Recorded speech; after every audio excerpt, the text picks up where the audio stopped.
là FCL và LCL. Đây là hai khái niệm cơ bản.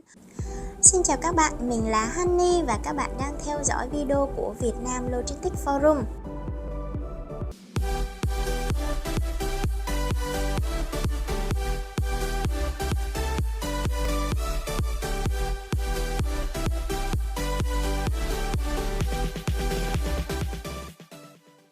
Ở lĩnh vực vận chuyển giao nhận thì hai loại hình chủ yếu trong những hình thức vận chuyển container đó chính là FCL và LCL.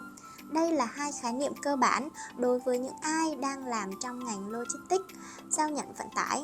Tuy nhiên thì nó vẫn còn khó phân biệt đối với nhiều người. Nên hôm nay hãy cùng mình tìm hiểu như thế nào là FCL, LCL và sự khác nhau giữa hai loại hình thức này là gì nhé.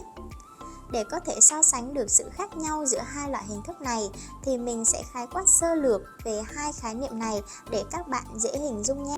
Đối với FCL là hàng đủ xếp nguyên container mà không cần ghép với lô hàng khác, có thể chứa một container 20 feet là khoảng 26 cbm, hay container 40 feet thì có thể chứa khoảng 65 cbm, container 45 feet chứa khoảng 75 cbm.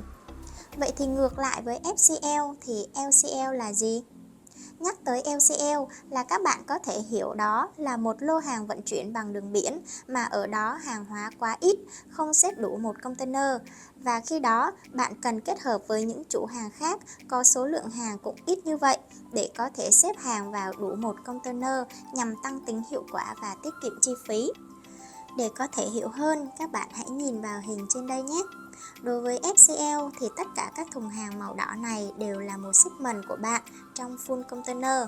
Còn nếu trường hợp là LCL thì những thùng hàng màu đỏ này của bạn sẽ phải combine với những hàng của những người khác là hàng màu xanh, đen, xám để có thể đóng chung lại thành full container. Tiếp theo là FCL và LCL có gì khác nhau? Sự khác nhau giữa hai loại hình thức này được hiểu là như thế nào? Hãy cùng mình tìm hiểu từng hình thức này nhé. Đầu tiên là FCL thì doanh nghiệp xuất khẩu có thể tự book hoặc đặt lịch với hãng tàu hoặc có thể thông qua một công ty forwarder như Nile Logistics làm giúp. Lúc này mình có nhiệm vụ chuyển hàng hóa đó từ nhà sản xuất lên xe đầu kéo và cho xe đầu kéo chở đến bãi CY. Từ đó họ sẽ load hàng này lên tàu và vận chuyển đi.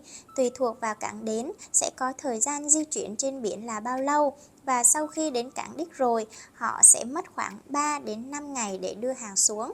Khi đó, xe đầu kéo có thể pick hàng đến kho mà khách yêu cầu. Về chi phí, đối với FCL thì các bạn phải trả nguyên toàn bộ một container đó thay vì trả theo số lượng không gian mà bạn sử dụng. Và bên cạnh đó, FCL sẽ dễ phát sinh những chi phí như phí đem, đét nếu thủ tục hải quan kéo dài, nhận hàng chậm, trả công rỗng trễ sau thời gian miễn lưu container. Về đặt chỗ và quản lý hàng tồn kho, các bạn vận chuyển hàng nhiều đủ để xếp đầy một container full và cần có sự lựa chọn kỹ lưỡng đối với kích thước của công, sao cho phù hợp với số lượng hàng hóa mà bạn cần vận chuyển để tối ưu hóa được lợi nhuận của doanh nghiệp. Xếp dỡ và vận chuyển hàng hóa, chỉ có bạn và supplier của bạn có thể đụng vào hàng hóa của mình, trừ khi là bị hải quan giữ lại để soi hay kiểm tra. Việc này sẽ hạn chế được rủi ro hay hư hỏng, mất mát trong quá trình phải vận chuyển qua rất nhiều khâu như LCL. Quy trình vận chuyển nhanh gọn. Đối với LCL, các doanh nghiệp xuất nhập khẩu phải thuê một công ty forwarder hoặc người gom hàng bởi vì họ có nhiệm vụ gom những lô hàng nhỏ lẻ để đóng xếp lại thành một container, tức là hàng được vận chuyển từ nhà máy ra tới kho CFS do forwarder chỉ định. Ở đây những người gom hàng có trách nhiệm gom những lô hàng nhỏ lẻ và vận chuyển ra bãi CY. Và từ đây cũng giống như FCL thì hàng sẽ được load lên tàu và vận chuyển trên biển và thời gian cũng tùy thuộc vào cảng đích.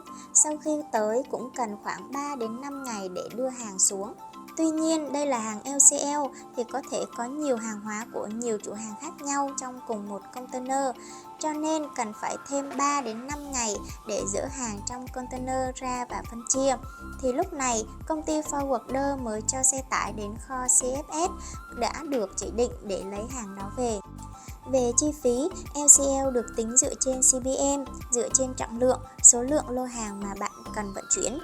Ví dụ như một container 20 feet thì có thể chứa khoảng 25 đến 28 cbm. Tuy nhiên, nếu hàng của bạn chỉ có 5 đến 6 cbm thôi mà phải trả hết nguyên một container full thì sẽ rất phí. Trong khi đó, bạn chỉ cần trả đúng số lượng hàng hóa mà bạn cần vận chuyển thôi. Về đặt chỗ và quản lý hàng tồn kho, các bạn vận chuyển hàng nhỏ hơn và hạn chế được tình trạng tồn kho. Điều này sẽ linh hoạt hơn đối với những doanh nghiệp mới, những doanh nghiệp chưa có kinh nghiệm trong xuất nhập khẩu nhiều. Xếp dỡ và vận chuyển hàng hóa. Quy trình vận chuyển lâu hơn vì cần phải có thời gian để đóng ghép và phân loại hàng hóa của các chủ hàng khác nhau. Và đối với công lẻ thì khả năng bị giữ hàng lại sẽ rất cao, bởi vì một công sẽ được đóng ghép với nhiều chủ hàng khác nhau. Nếu như hàng của một chủ hàng nào đó bị giữ lại thì hàng của mình sẽ bị phụ thuộc theo. Giao hàng LCL sẽ dễ dàng hơn vì chỉ cần cho xe tải tới big hàng, và xe tải lớn hay nhỏ sẽ tùy thuộc vào khối lượng hàng hóa mà bạn có và không cần phải lo lắng về vấn đề thời gian trả công rỗng.